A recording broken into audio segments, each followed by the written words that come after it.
So before we start, we would like to acknowledge that we are located on the traditional, ancestral, and unceded territory of the Musqueam people. And we are very grateful for having this land for our learning, as well for a space to record our podcast. And I encourage you to go to nativeland.ca to learn more about where you're located on and the traditional owners of those lands.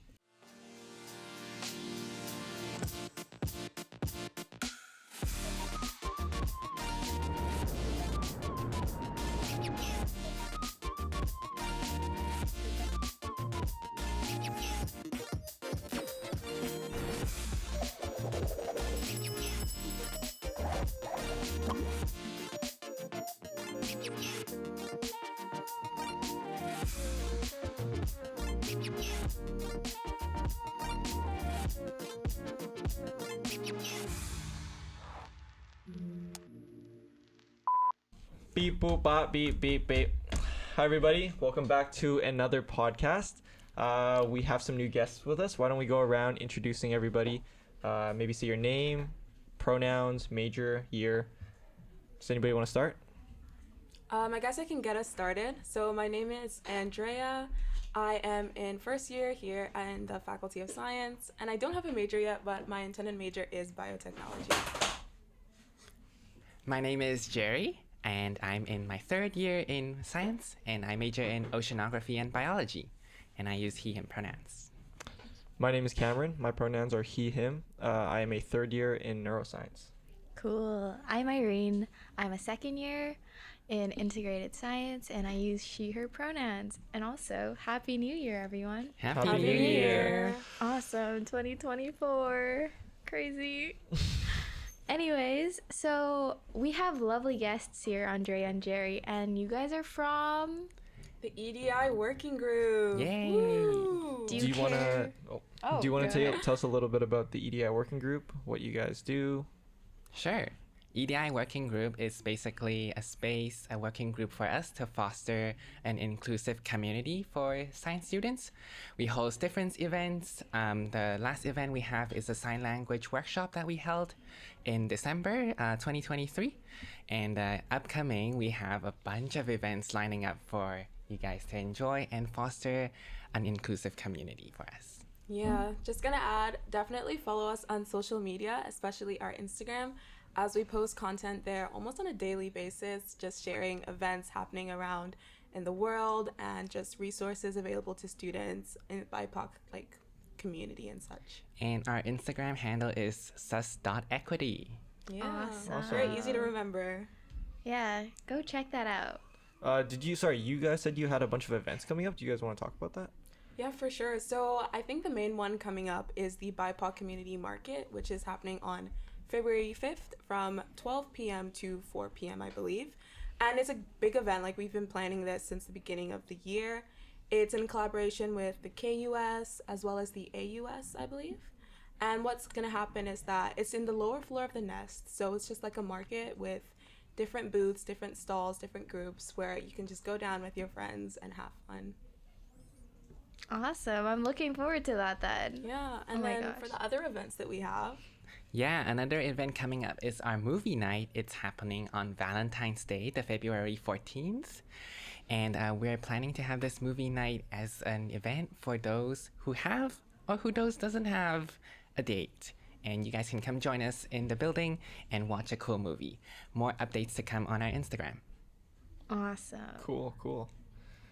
And last but not least, we still have another event that is lining up in February. It will be a cooking event, and we will be making tangyuan, which is a Chinese dessert that is generally eat in the meaning for gathering families, and it is a very significant dessert in Chinese New Year.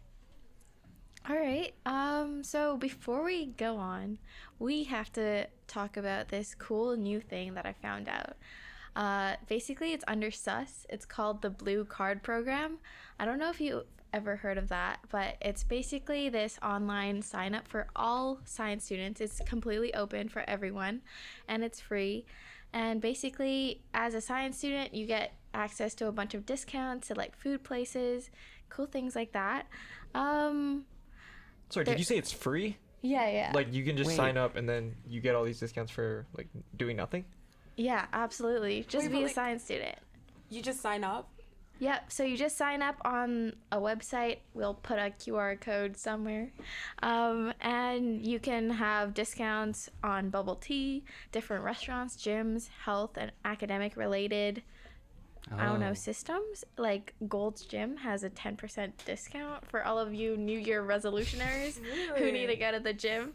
And Who yeah. need to go to the gym? Wait, Jeez. how long is it good for? Like, as long as you're a student, or like one semester, or like for your entire degree, like once you join? I don't know about that. I heard but- that it's just per year. Like it depends on Okay. what Yeah, I think new you deals renew. come out per year. Yeah. Yeah.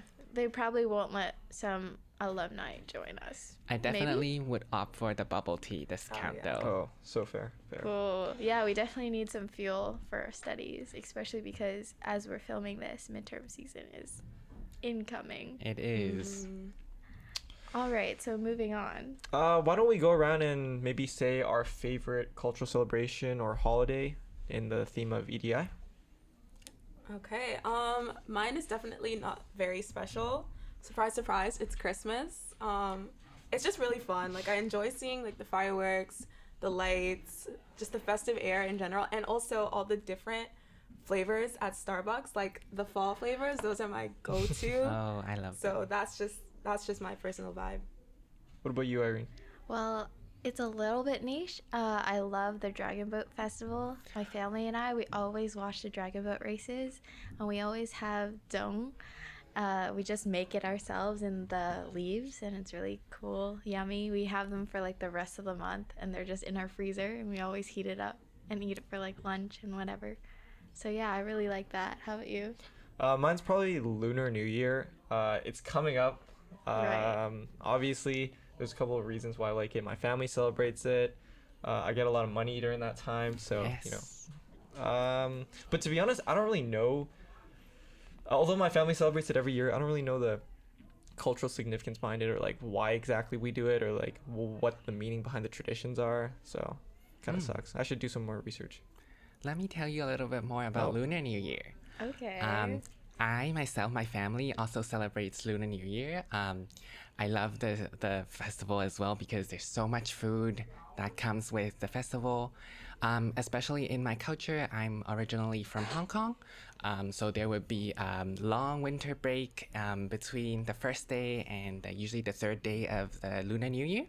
And we family would gather all together on the New Year's Eve. We would go to flower markets to walk at night after our dinner together. I remember when I was a kid, my parents would buy me like a floating balloon with the helium gas that I hold with, and then we would buy New Year flowers and put them at home just to make our home decorated a little bit and welcome guests and relatives to come to our homes in the first day of the new year. Usually on the second day of New Year, it would be Hoilin, which is opening the year. I go to my grandparents' place and they would set up altars to worship the god and also have a lot of different types of New Year food such as chicken, different types of dish like fat choy that with like mushrooms and bok choy. It's like a dish that signifies like longevity and a lot of fortune. And there's also so many different dishes. We also get poon choy, which is a big bowl of like a hot pot, imagine. And there are like shrimps, there's like scallops, there's ducks, pork arm. Like a lot of different dishes in there. So it is a very big celebration in my culture. And from my knowledge, I know that there are different cultures in different countries also celebrate Lunar New Year, such as Singapore, Malaysia, that has a wide Chinese population, Vietnam, Thailand, Korea, and Japan, China, also they all celebrate Lunar New Year. And especially, I know that in China, I have some relatives there. There's like a big transport movement of people across the holidays as people go home to visit families and go travel into different places. Awesome. Yum. Sorry, you mentioned that certain foods mean different things. I've also heard that from my family. Is there there's like a meaning behind like fish, right? Do you know what that is? Yeah, fish is 鱼 in Chinese, which is in the phrase 临临摇鱼, which is having things remain and saved up, which is a good thing for the Chinese culture because we all want to save that fortune leaving for the next year. One another significant dish, which I always make myself, it's lo bako. It's a turnip cake, which I would shred the turnip, put in the flour, and then steam it up, and then cut them into small pieces in like a square, and then fry it for like breakfast, lunch, and dinner. You know, you can eat it anytime. Delicious. I love that. Oh my gosh, so yummy. I haven't ever tried those before, but it sounds really good. Yeah. Along Yeah. with the turnip cake, I also eat like lingo, Yeah. which I don't know what the cultural significance is, but it hits. I think all the goals mean going up, which is a good thing for everyone. That's pretty cool. Just Yeah. curious, are you planning on going home to celebrate Lunar New Year with your family? I would be visiting my family just in the Lower Mainland to have like a family gathering with relatives and have a family dinner that night. Okay. Cool. So fun. Well, for people who don't have family here, like international students, is there anything on campus that you guys know of where like people from who do celebrate Lunar New Year can come and join the festivities? I know there are cultural clubs by AMS running different events in Lunar New Year. And definitely check out their Instagrams. I also know that Chinatown will be having a parade on February 11th. It's a Sunday. And there will be parades where they give out red pockets as well as a lot of different events. And So you said booths. they're giving out red pockets? Yeah, I don't know if there's money in there, but definitely go check it out. Ooh, maybe something we Maybe should gift check cards, out. hopefully. Maybe. Yeah, we just mentioned the best parts of Lunar New Year: food and red pockets. Yes. Yeah. One tradition that I don't like is that you can't cut your hair. I think it's like 10 days or 2 weeks. So you cut it before. Yeah, but like I You cut my gotta hair today plan. because my mom made me cut my hair today so that I don't have to cut it in that window before. Yeah. Do you know how many days it is before Lunar New Year or like after Lunar New Year that you can't cut your hair? For my family, at least, it's 15 days from the first day of New Year.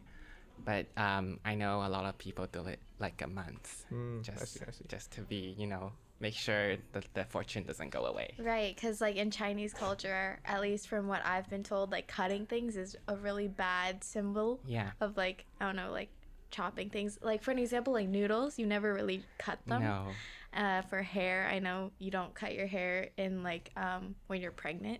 You don't cut your hair because you never know what that could mean to, I don't know, the Bad feng shui. Yeah, Yeah. exactly. Another cool fun fact, I guess, my parents would hide their brooms before New Year so no one can sweep things away. Oh, Yeah. interesting. I've never heard of that before. I guess that also makes sense with like keeping things in. Yeah. And like starting afresh.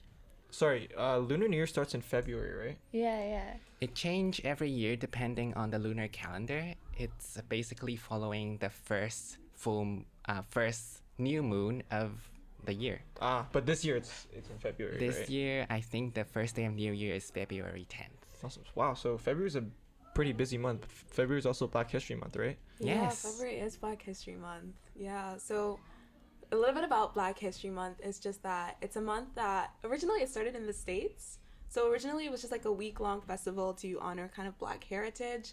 It was especially centered around like Abraham Lincoln's, I believe, birthday, but I'm not sure, so don't quote me on that. Because Abraham Lincoln is quite a prominent figure in like Black history because of all the stuff he did, like anti-slavery and stuff. So, but it was adopted by the States and then Canada and a bunch of other countries in the world, I believe particularly the UK, and Ireland is jumping on it too. So basically how it is it's not really super like fun festival event. It's more just of like a month of like recognition and awareness for the Black community. So usually like what my family does is that we don't like get together and like eat good food, unfortunately, but we just kind of learn a little bit more about like Black history, especially Black history in the States. And we just kind of just read about like prominent like figures who like advocated against anti-racism and such. So that's usually how Black History Month goes for me. So That's yeah, awesome. like I don't know if you guys have heard anything else about Black History Month other than it's just like for Black people, but yeah. Just to jump on a little bit from my urban studies background, I have heard about the Hogan's Alley in downtown Vancouver, which was an area demolished because of the building of the Dunsmuir Viaduct, if I remember correctly. And the Hogan's Alley Society is an activist group that hopes to bring Black culture and Black community back together in the area of downtown Vancouver. And they are doing a lot of events and meaningful activities throughout the February month, as well as throughout the year, to help people to learn more about Black history in Vancouver, as well as recognize the heritage of Black peoples. That's so amazing. That's so cool. No, like I don't really know a lot about the Vancouver area because I'm not from here. So that was very interesting to find out. But I know like here on campus, UBC also has, I believe, a library collection of like Black artists that they're featuring for this month. And I know the Black Student Space also has activities and different programs going on later on towards the end of February. And like I also said, go down to the BIPOC market and explore with your friends and just kind of just appreciate the diversity of the people around you here on campus. Stay tuned for our Instagram for vendor information and perhaps a lucky draw giveaway. Yeah. Ooh, Giveaway. Exciting. We love free stuff. Anyways, I do really appreciate Black History Month. As a person who's not Black, I love to go support like Black social media influencers. They always, or like activists, they always set out a lot of like cool books to read, and I love to read that throughout the month, or even like beyond the month if like there's like some books that I'm really interested in. I love reading during Black History Month and learning more and hearing from Black voices, and it's very important to amplify and respect and also understand as people who don't identify as Black. So I think it's really cool that we as a society has like developed this month just to appreciate and acknowledge all the people who have faced a lot of hardships and just because of how they look. So that's really cool. Yeah, and I think it's super interesting to note that, I mean, we are in the Faculty of Science, and a lot of contributions to the scientific community have been from people of BIPOC, and, you know, that's not always highlighted when we're taught things, when, you know, some people might get credit for it depending on their ethnicity or other factors, yeah. Yeah, like I want to just add on that, like the monthly, like kind of awareness months. Like I know May's Asian Heritage Month, which I think is very important, just to acknowledge like the contributions to like Asians have done in Canadian culture. So all the months, like on all the like awareness periods and weeks and stuff, I think it's just kind of a time for everyone to just take a step and just reflect on how much people around you have done. So, yeah. I think in recent years, the media has also increased their coverage on minority groups and different ethnic groups. And as you have brought up in the science community, the movie Hidden Figures, I'm not sure if you guys have watched it before, covered the history of the science community and how different racial groups have experienced within the science community and how they step up and stand up for themselves. Yeah, that was an amazing movie. I really liked it. It's a good movie. So I guess we can move on to like our own experience as people of color. Like, how has it been in Vancouver? I know you're also a first year. Like, how is it in Vancouver? You mentioned that you're not from here. Yeah. How was moving here? What's your experience like? So, like, I moved to Canada from my home country, Nigeria, about 10 years ago this year, actually. So, a little anniversary for me. Ooh. But I've lived in Victoria, which is not too far from Vancouver, honestly. So, when I came here, I was just mostly very excited to experience kind of an urban area. Because Vancouver is, like, you know, the city. Like, when you go to Canada, it's either Toronto or Vancouver. Like, that's just where you have to go. So here it was definitely a bit overwhelming, but there are definitely some resources that are available on campus. Like I, for one, as a first year, I first met the Black community on campus prior to even setting foot on campus. So there was this program that happened in, I believe, April, called Destination UBC, where they have students who have like Black ancestry and even Indigenous students too. They invite them for like 3 days on campus just to kind of explore the place and find their sense of belonging there. And they even curated like a whole PDF book just called the Black Student Vancouver Guide. Like it was so helpful for me my first month here. So all the new students who are coming into UBC, definitely check out Destination UBC. It's an amazing group run by the Black Caucus, I believe, and it's just so helpful because at least when I finally stepped foot on campus for the first time, I actually knew like places around campus. I knew where to go for help. Like I mentioned, the Black Student Space that recently opened is a great tool.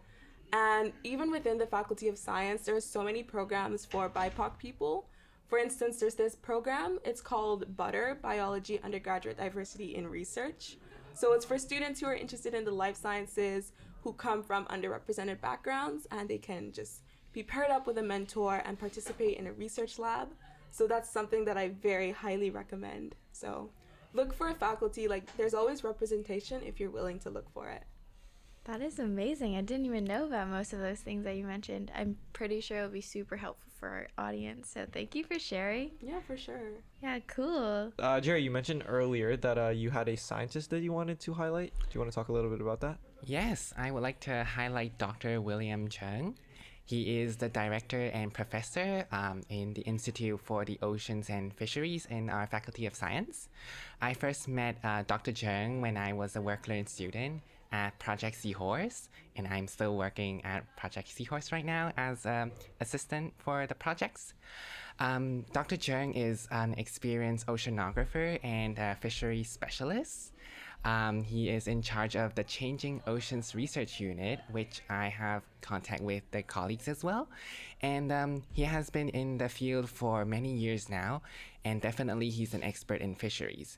So this Dr. Chung is the principal investigator for that unit, and he has published numerous papers about fisheries and how ocean is affecting different sectors and our human health and our human interactions as well. So Dr. Chung, I first speak to him. He's a very nice professor when I was in the pantry, and we talked about our experiences in the lab in Vancouver, and we have talked about a lot of my experience as an undergraduate student here, which I would like to share a little bit as I first moved to Vancouver as well.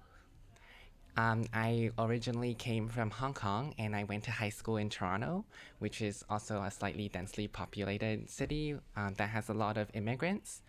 I went to high school there for 4 years, where I have completed my diploma and came to Vancouver for university. And why I choose UBC, because it's for the ocean that I would like to pursue on. You can't really do that in Toronto. I love the lake, but you need an ocean for oceanography. Because of that, I choose to come to UBC and choose my major in oceanography. There's a lot of things that we still don't know about the ocean, and the ocean covers 70% of our planet. So it is definitely a place that inspires me and makes me want to learn more about it. Cool. Do you know of any, like, you talked about research. Would you mind sharing something that you've discovered or like are working on that you're really passionate about? And like, is there any like specific research that's like for BIPOC demographics? Yes, currently I'm helping my supervisor to work on a bottom trawling project that focuses on Thailand, Cambodia, and Vietnam in Southeast Asia. We look into different ways to how to prevent bottom trawling from continuing, and we look at how to start how fisheries starts, how they continue, and how to stop them and actually prevent them from happening. So what I'm helping is basically a systematic review research for this project. There are details that I won't go deeply in here, but this demographic we are looking at has faced a lot of hardships, especially for the trade as well as migrant workers in the area. So this is something that the research also focuses on, to look into fisheries and illegal immigrants as well as illegal migrant workers and the hardships that they are facing. Wow, that's amazing. I'm so excited to see your name on a paper one day. We will see. Yeah, it might take a while. Systematic reviews are usually a long process and it take a couple years at least. But I look bet. forward to it as well. I bet. Yeah, so like moving on, you mentioned something about butter. Like, are you looking into it? Is that something that's on your roster? Yeah, so how butter works is it starts in the first semester. So what happens is you apply to the program. It's for anyone who feels underrepresented in science, so anyone from any walk of life usually. And what happens is you apply to the program. There's two parts. There's a mentorship piece, and then there's something called a micro experience piece. So for the mentorship portion, you get paired with someone either in your field of interest or someone whose cultural identity or gender identity or sexual orientation represents yours. So through them, you kind of work together, you learn a little bit more about science and research, and just kind of building your CV up a bit. And then if you so choose, you can apply to the micro experience portion, where what happens is that there's lots of different research, and you can apply to a lab or apply just to be on a project that you're interested in, and you get paid experience for it. So 40 hours. So it is kind of like a paid job. You're paid to work in a lab. So I find it's definitely something useful for students who are getting into research, who don't know where to start, and who are just kind of interested in science in general. So yeah, that's butter. I participated in the mentorship piece, so I love my mentor. She was really sweet. Definitely helped me out during my first semester here at UBC. That's amazing. That's so sweet. Thank you so much for sharing. Yeah, no worries. Yeah, I definitely find that there are lots of opportunities around campus for the BIPOC community, and as long as you go reach out and look for it, there's always something for you. Yeah, I feel like to get these experiences, you just have to be confident. I feel like even though you feel so like not ready, or you feel like you don't have the, I don't know, the prerequisites, I guess, for the things that you're applying for, I think you should just try it, because you never know. And like, if you're really passionate about it, that will show. And like, people are more willing to teach someone who wants to learn than someone who has the skills and does not really care for it. So you can always learn something, but the passion is like deep rooted in you. So that's something that's a little bit rare. So cool. Thank you so much. Yeah, no worries. Thank you. Well, I kind of have a question for you guys. So we've talked about the events that are happening in February, but you want to know what else is also in February? What? Reading Week. Woo! Okay. Yes. So, like, do you guys have any plans, or are you just gonna just hide it out, just studying? Okay, here's the thing. Our first reading break, if we can even call it that, I appreciate it. While short, I still do appreciate that little break.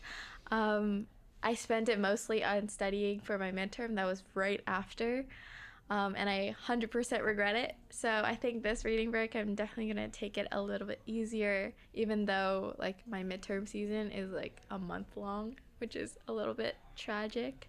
Yeah, a midterm every week for 5 weeks. Yeah. So I am really looking forward to that. Yay. But yeah, I think I'm going to take it slow, go to a cafe, not to study, but just to chit chat, gossip, do a little bit of self-reflecting and like self-relaxation. I definitely need the R&R. How about you? So actually me and a bunch of my friends are going to Hawaii, so that's pretty fun. Oh, that's Yeah. That's exciting. And I do feel bad for you because Obviously, in the middle of reading break, you need to study if you have midterms after. Yeah. But literally every single midterm I have is right before. That's So amazing. I can just relax. But all my friends have midterms right after. So then they're all going to be studying, I guess, on the plane or like in Hawaii, which I guess is a cooler destination to study than like a cafe. No offense. But do like, you really study go on really? vacation Hawaii though? to I don't know. study? I'm gonna be a bad influence for sure. Like I'm gonna be trying to convince some guys, like, just relax. Like it's a Yeah. reading break. Like we're in Hawaii. Like let's just enjoy our time. But obviously, you gotta do what you gotta do, right?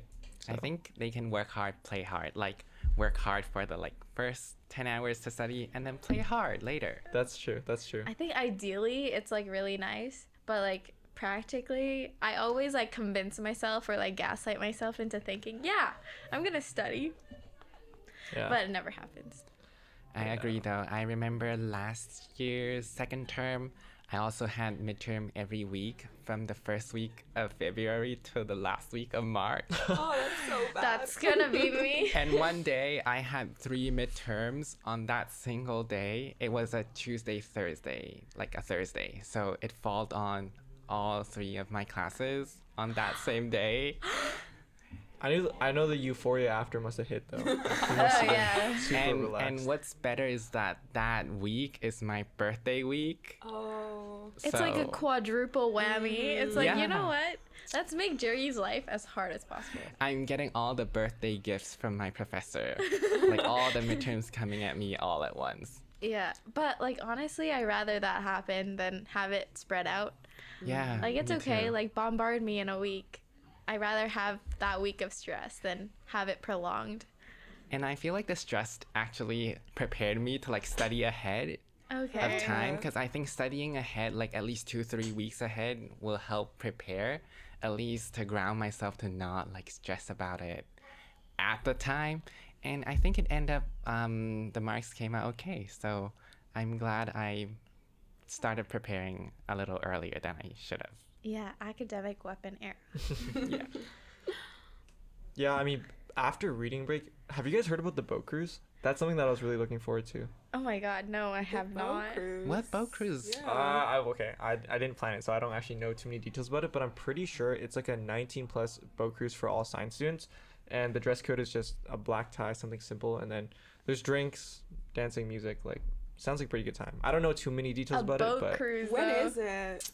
it's in March. I think maybe like March 22nd, maybe. I don't know. Okay. You'll have to check me on that, but I mean, just stay tuned to the SUS Instagram, and they'll probably release details about it. That's so fun. I've always wanted to like group all my friends, have them dress fancily, and then like go on a boat. That's Yeah. crazy. Especially in Vancouver with such nice harbor.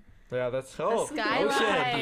Yeah. Not gonna lie, I feel a bit left out as a first year student, but like I don't know, just a shout out to FYC in case you want to do like a 18 kind of under, like 19 under friendly version of the boat cruise. Like I'll be interested. Will you be Okay. 19 by February No. or March? No, Oh, that's unfortunately unfortunate. not.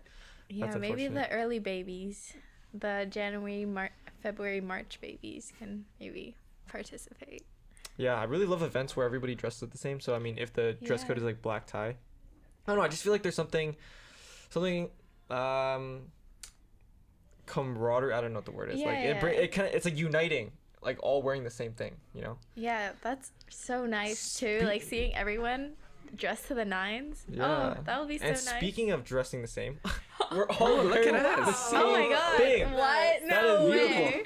Who do How you think has the comfortable nice- are they? Yeah, honestly, they were so nice. Like I think I like the one that has a hood because it always rains. And like Right. having the hood would definitely help me to run across campus between classes, not get across. Like I have to run across campus. Right. Yeah, it's definitely very comfortable for me. Yeah, and I it's a love pretty the, big hoodie actually. Love the light blue color. Yeah, the Ocean. colors this year kind of popped off. I love the sand one. Thanks. no, mine's like that's my favorite one. But I love the crew neck look. I'm not gonna lie. Yeah. And the yellow, it's like a pop of color. Yeah, it's the UBC colors, right? You gotta rep your school. It looks like a polar bear, the white Oh, on I the see on it. the shirt. Yeah, I love it. It's so fuzzy and comfortable. Yeah, hopefully there's still. I mean, by the time this podcast is out, hopefully there's Hopefully still you some guys cop remaining. them. Yeah. Mm-hmm. I Yeah. hope they restock because I was helping my friend trying to get one and I get on slightly late and they're out already. So I hope they will restock. Yeah, wow. People were fighting tooth and nail for them. I mean, worth it. Worth it. Definitely. Good purchase. Yeah. And it Good also financial decision. it also shows that it's a Faculty of Science shirt that I don't think you can get in the bookstore. Can you? I don't think so. No. Not Yeah. if you order on. I heard you could order it online, but I'm not sure. Like these ones? Yeah, like if you get it, if you want like your faculty embroidered on the sleeve or something, you have Oh. to special order it online. But don't take my word for this. Probably That's just more what I heard from expensive someone. than Yeah. what SUS is offering. Definitely get the Yeah, I don't authentic. get those. Yeah. These are like Authentic real. sus. That's like fake. Yeah, yeah, we're the real ones. Yeah. So swag. So cool. What are your plans for Valentine's Day? Like going back to like February events. Valentine's Day is always a special day for me. It's Is it like because a reason or like? there is a very valid reason. It's because Is that a good thing or a bad thing? it is a good thing. Okay. Surprisingly, it's my birthday. Wow. Oh. Okay. Happy early birthday. He was Thank born to be a you. lover boy. And in the year I was born, the lunar calendar, the 15th day is like a Valentine's Day as well. So that day overlapped with the Western calendar Valentine's Day. So my mom told me that the doctor told her that, oh, your son was born in the Western and the Chinese Valentine's Day. So you're a double lover Yeah. boy. You're like I the chosen guess. one. I can always celebrate Valentine's Day. Do you have plans for your birthday / Valentine's Day? Not yet. Not yet. Not yet. Hey. He's looking for Hit plans. him up. Not playing. Oh no, I like Valentine's Day, but like, it's just kind of a pain to be honest. Like, and no matter what you want to do, like, there's couples doing it. You know, like you want to go out to a restaurant, it's booked up. You want to go No, It's I get okay if that. you're bowling, basic. it's booked up. What kind of niche? Everything. Well, okay, name me a Everything, niche yeah. Valentine's Day event or Well, it'll activity. be niche with you and your partner. No, but like, okay, you want to go out for dinner? Every restaurant is booked. You want to do like bowling? Every bowling alley is booked. You know what I learned from the pandemic? You can always do things at home. True. Bowling at home? I don't know. That's kind of crazy. Kind of dangerous. You can definitely have a dinner at home with friends, family. Yeah, that's true. Yeah, cook for each other. That's kind of romantic. Yeah, spread the love to your friends. No, but like the whole point of Valentine's Day is to like spend money, right? It's like capitalism. It's just a made-up event for you to spend money, so it doesn't make sense if you just eat at home, you know? You could spend money on the discounted chocolates. Like that's how I spend my Valentine's Day. Discounted chocolates? Oh, because like they're yeah, trying to the get day rid of them, right? after. Oh my gosh, That's I fair. love doing that for No, like me too. every Like other. after Halloween, you see me down the Walmart aisle. Everything's in my cart. Like Yep. And then it lasts for the entire year. Yeah, 100%. Or it gets consumed in a month. Depends on your mood. either or, you know. Oh my gosh, I love Valentine's Day. I'm a huge romantic, but I don't know. I love the concept of it. I love seeing like the couples like coupled up and like extra lovey-dovey and so cute, and the flowers. Oh, it's amazing. I love it. See, my personal view with Valentine's Day is one born out of envy and pettiness. Cause like you said, everyone's out there like doing couple stuff together, and I'm just like, like, what am I gonna do by myself? You know? Valentine's Day. True, Yeah. but like Valentine's Day gets old when you've been doing it every year for like 18 years. So like, I don't know. Treat Just yourself. something, yeah. It's a self Valentine's Day. Mm-hmm. It's a self-love day. But Yeah. Valentine's Day is pretty fun though. Yeah. Make your own flower arrangement. So let's bring up some statistics as we are all in the Faculty of Science and we all love Math 100. I have read this report from 2022 that talks about the census of Metro Vancouver.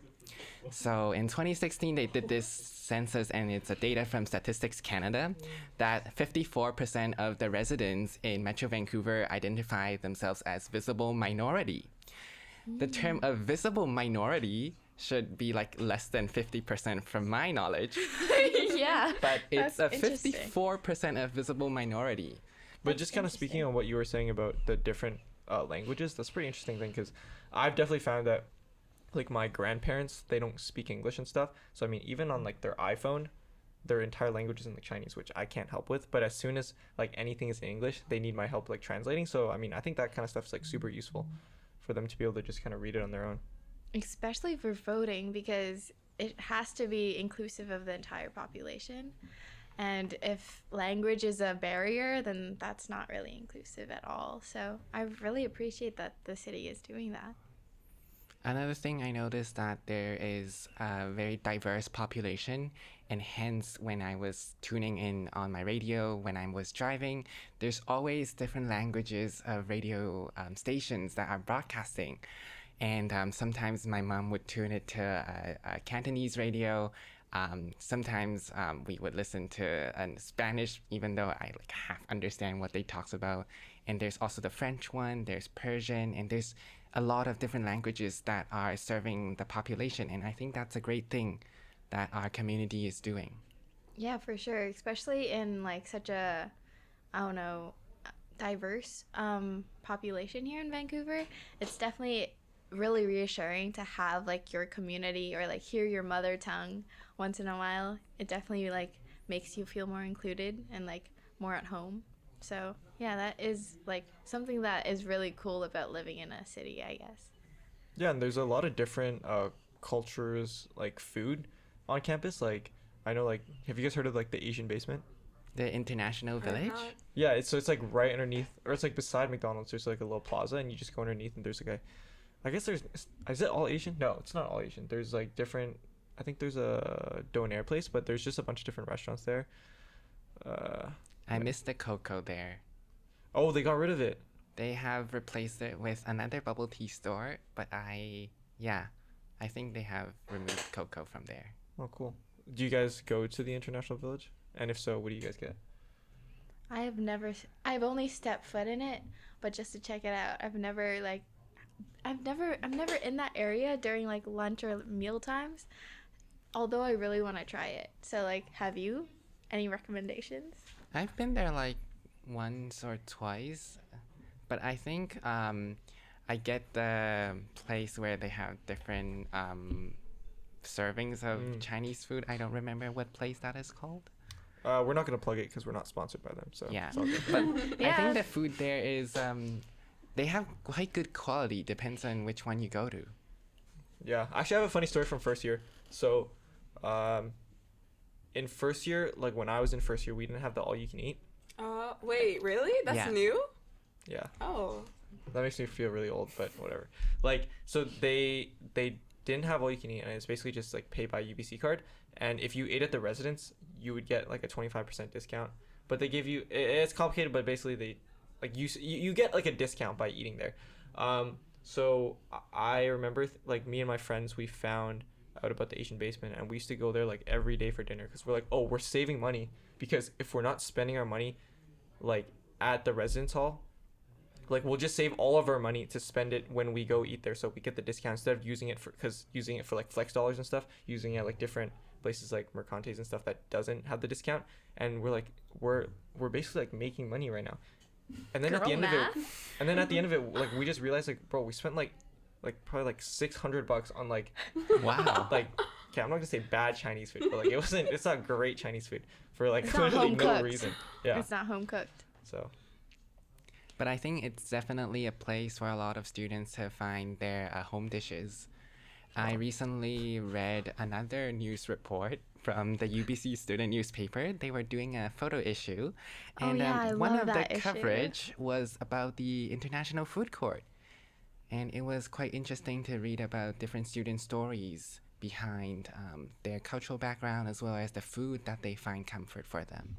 Well, if you think you aren't satisfied with your meals, you don't get to say anything, because I'm over here, dining hall, residence, meal plan. I'm already breaking bank to just even afford that. So honestly, I haven't seen a lot of the places around campus. I do spend an unhealthy amount of my flex dollars though at the Grand Noodle Emporium. Okay. fair. It's not the best, I'm not gonna lie, but it's better than dining hall food.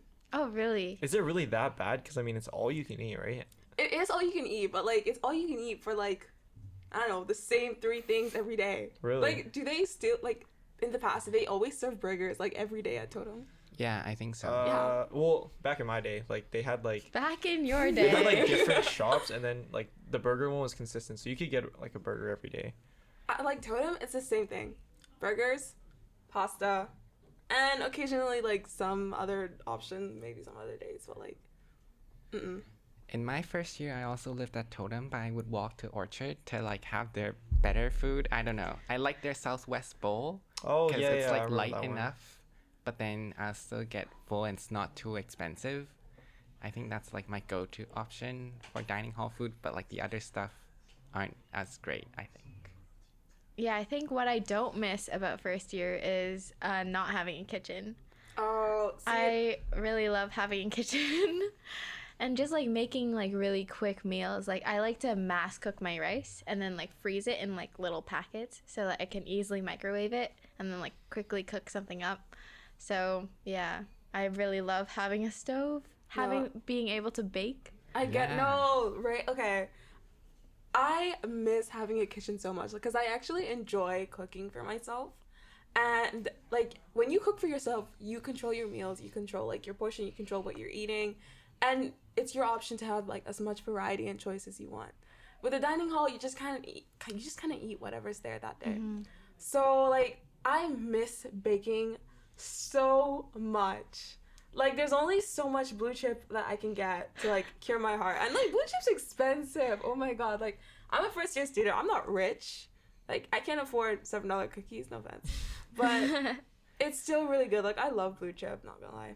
I think the biggest thing about having your own kitchen is like finally making like home recipes. Yeah. Like first year I never really had authentic Chinese food ever because it's either eating out, which I don't technically count that as authentic Chinese food. It's like kind of Americanized.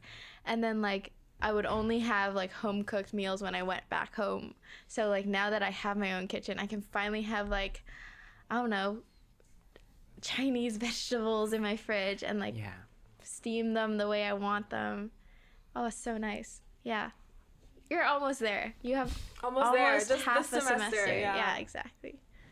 But I think getting into year-round residence is sometimes quite a hardship for a lot of students here. Everyone I've met has been like, oh yeah, like you want to get your lease now, not before summer. Like I'm so stressed about it. Like everyone is thinking of moving off campus because no one's getting off that wait list. Like people's numbers are in like the 3,000s. Okay, I have some recommendations. So I read somewhere on Reddit before I moved in for first year residence to like apply for a year-round residence as you apply for residence for first year. So that's what I did, and Did you get in? right now I'm 60th, so maybe I will get into year-round residence. So highly recommend register for year-round before you even come on campus. Definitely. Like I didn't know about that. Like I didn't know it was gonna be such like a bloodbath trying to get housing. Like I kind of expected it, but I just thought, oh, people are exaggerating. But no, when I put in my year-round housing application and I saw my beginning waitlist number at 5,000, I actually wept real tears that day. I was in shock. So, yes, any first year out there, people who just got like accepted to UBC, like I don't care who you are, apply for year-round housing like right now. Like you're gonna regret it if you don't. Yeah, on top of your normal residence. Yeah, for sure. Highly recommend. I think another option is to join those UBC Facebook groups to try to scout for closer options on like either Westbrook. I know some people put out sublets for their residents as well, so maybe that's an option if you're struggling to find a housing for your second year.